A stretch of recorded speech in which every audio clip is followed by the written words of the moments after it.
and welcome to our Inspiring Fundraising and Philanthropy Conference. My name's Roger Moore.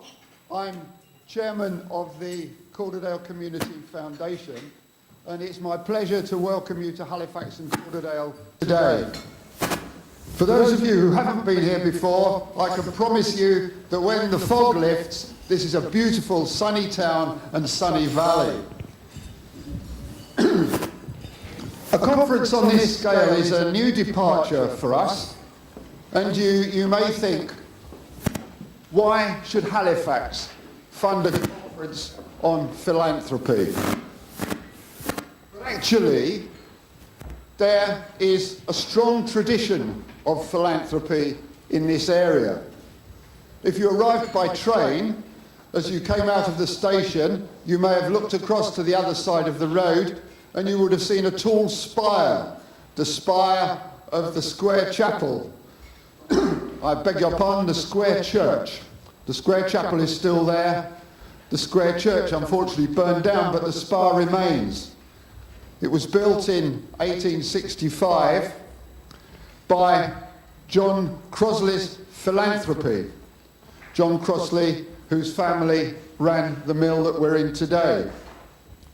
He also put a lot of money into our fine town hall in Halifax.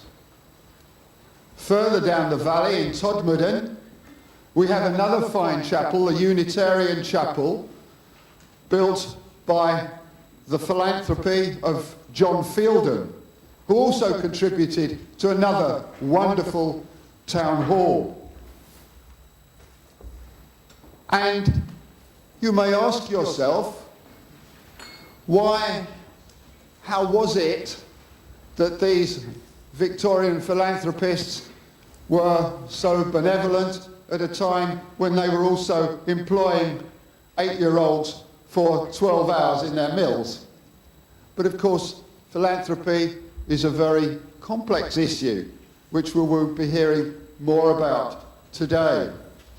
But just for the record, both Fielden and Crossley were very enlightened employers.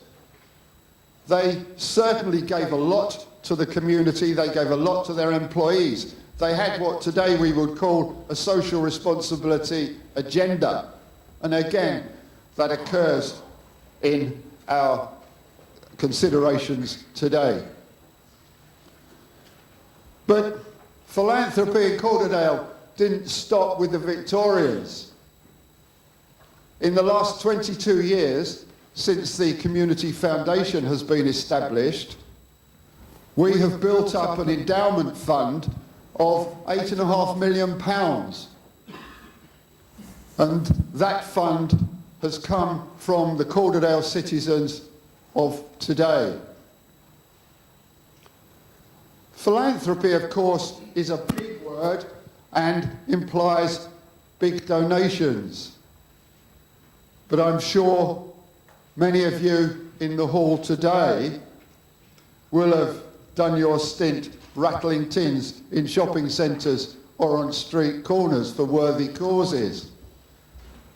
And you will know that it isn't always the suits who give the money, that actually philanthropy doesn't know any boundaries of age or wealth. Somehow giving is part of our humanity.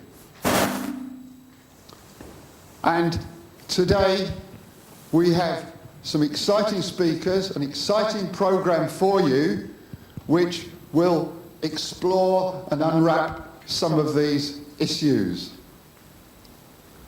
But now it is my pleasure to ask you to welcome the Lord Lieutenant of West Yorkshire, and we are proud to say the President of the Community Foundation for Calderdale, Dr. Ingrid Roscoe. Thank you very much.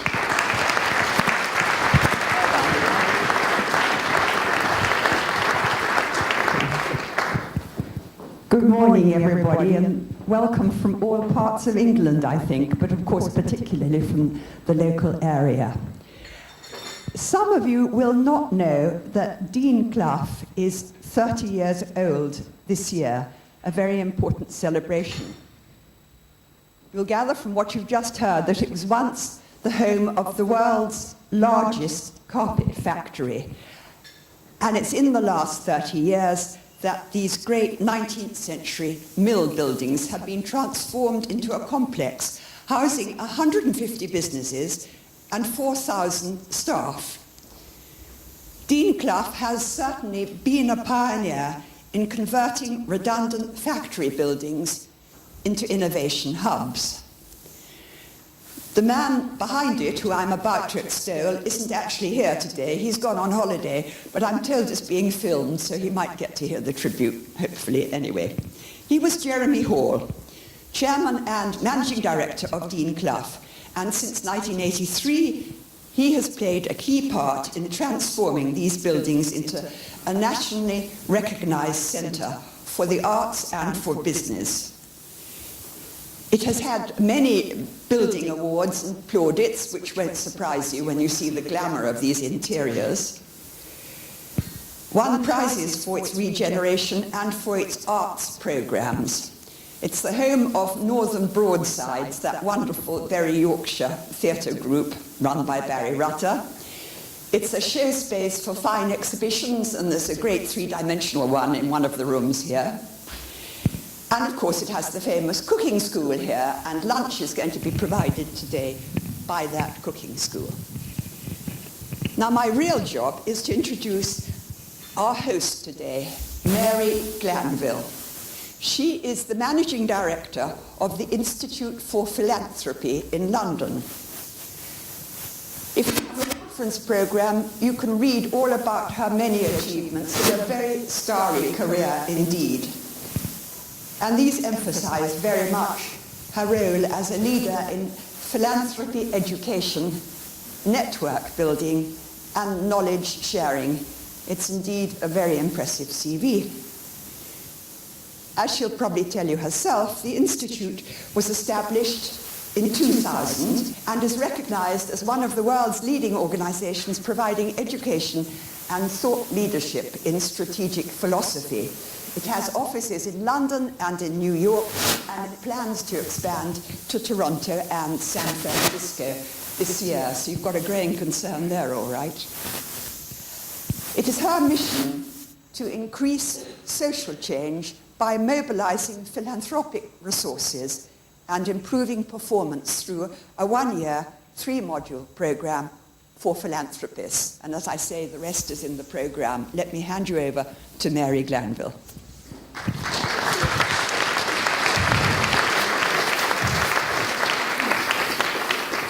Good morning, everyone. I just want to say I can't take all the personal credit for the mission statements. The organisation has been going since 2000.